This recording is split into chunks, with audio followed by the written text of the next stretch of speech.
2010 marks the film's Iraqi premiere. They come into a man-made subterranean cave while they are running through a combat zone in the desert with a small number of soldiers. Elt. Griggs, the group's leader, dispatches Jimmy Trattner and Mike Santino as his inquiring soldiers.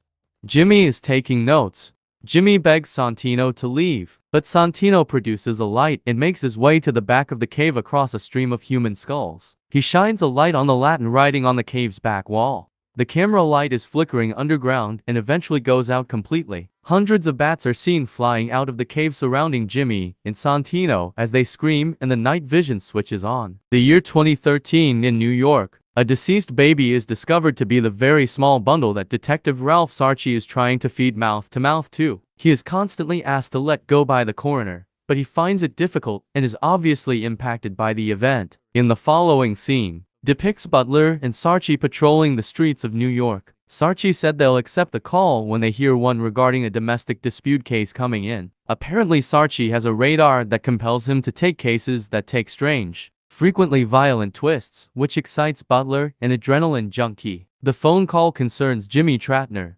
Jimmy answers the door as they arrive at his home. Jimmy opens the door for them since Sarchi needs to see his wife. The woman, who is seated on the couch, lifts her head to reveal that she has been severely battered. As soon as Sarchi and Butler attempt to arrest Jimmy, Jimmy fights back with a knife, slicing Sarchi's arm, and then runs off. They eventually catch him, and Sarchi beats him so severely that Butler has to free him before they can take him into custody. Jimmy's fingernails are bleeding, as seen by Sarchi.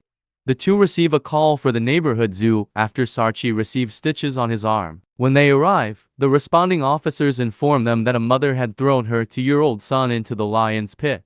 The lions are fortunately not present because the pit is being painted, but the youngster was seriously hurt. The woman fled during the ensuing chaos, and the electricity went off. Butler and Sarchi split up to search for the woman. Archie observes the animals acting irrationally and ultimately discovers the woman attempting to dig with her bare fingernails. In addition, she keeps singing the words of a song by The Doors. They see a man in a hood, possibly the painter, while they are apprehending her. He ignores Sarchi's attempts to speak with him and instead moves steadily deeper into the lion's hole. When the two lions unexpectedly emerge from their enclosure, Sarchi pursues them. He barely makes it out. A priest named Mendoza meets them at the station after they have taken the woman, Jane, there. He claims to have known Jane for years and that she is not insane, but he still wants to learn more about her behavior. He claims there are two forms of evil: fundamental evil, which is something altogether different, and secondary evil, which is something that man causes. He thinks Jane is demon-possessed. Despite not believing the priest, Sarchi accepts his business card.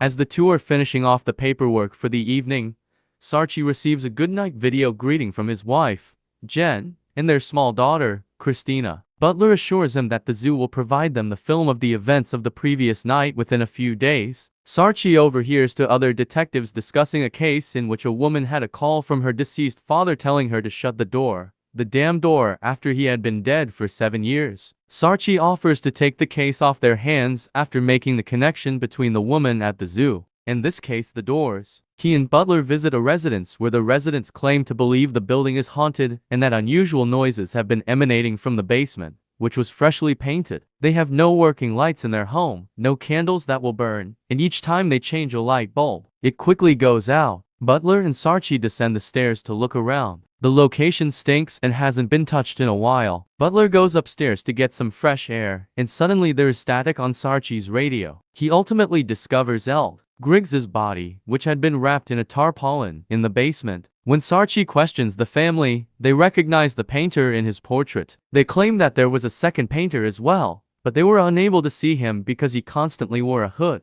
When Sarchi and Butler visit Griggs' flat, they learn he was married to Jane. His residence is a total mess. Another photograph of Elt, Griggs, Jimmy, and Santino is discovered. They find out that all three of them were dishonorably discharged for assaulting an army chaplain after hunting him up. After serving their term, they were released a few years ago. They further deduce that Santino is the painter from the mansion after Sarchi recognizes him as the artist from the lion enclosure. Santino had to have been the one to wrap Elt, Griggs in the tarpaulin after it was discovered that he had murdered himself by ingesting paint thinner. The video from the night the investigators were there has finally been turned over by the zoo. They start by watching Jane's video. She is seen pushing a stroller by the lion pit when she notices Santino covering up what appears to be an inscription. When he turned to face her, she started shaking erratically and threw her child into the hole. He walks around to his left and resumes painting as if nothing occurred. They next view the footage of Sarchi in the lion pit, as he walks away from Sarchi and turns a corner to release the lions from their enclosure. Santino can be seen conversing with them. Despite turning off his radio, Sarchi can still hear children laughing and static. He is startled when a bloodied figure briefly appears on the television. Butler is not aware of any sounds or sights. There is a scenario where Christina is at home and is getting ready for bed. When she hears scratching under her bed, she screams and hurries to her mother's room. Sarchi travels to see the priest Mendoza at a tavern because he can still hear static in children's voices there. Mendoza admits to drinking, but adds that he used to be addicted to heroin and that when he hit rock bottom, it eventually led him to God. He allows Sarchi to hear an audio tape of Claudia and her 5-year-old daughter being exorcised. Sarchi is greatly impacted by the video. Mendoza is given access to the videos by Sarchi, but he is unable to hear or see the voices in them. Mendoza contends that Sarchi's radar may truly be a heightened sensitivity to anything bad and occult, which is both a blessing and a curse.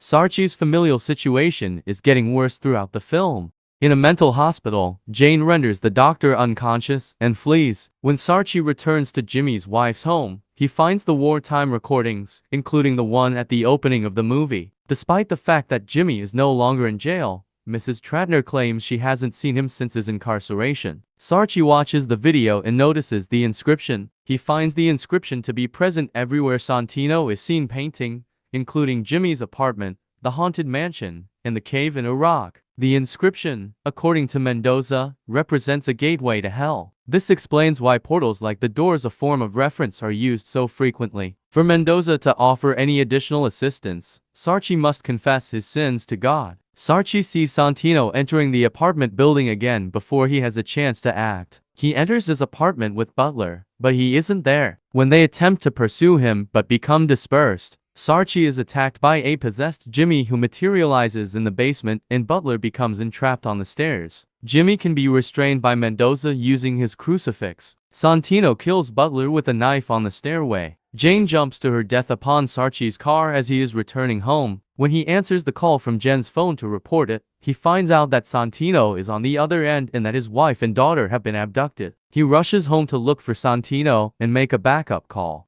Santino is taken into custody and brought in. Exorcisms are required of Mendoza and Sarchi. Sarchi can only hear a Doors song at one moment, and it is a long and exhausting process for both of them. After they finally drive the monster from the house, Sarchi discovers his wife and daughter unscathed. It is revealed that Sarchi quit from the police force after the birth of his second daughter and continues to collaborate with Mendoza to this day.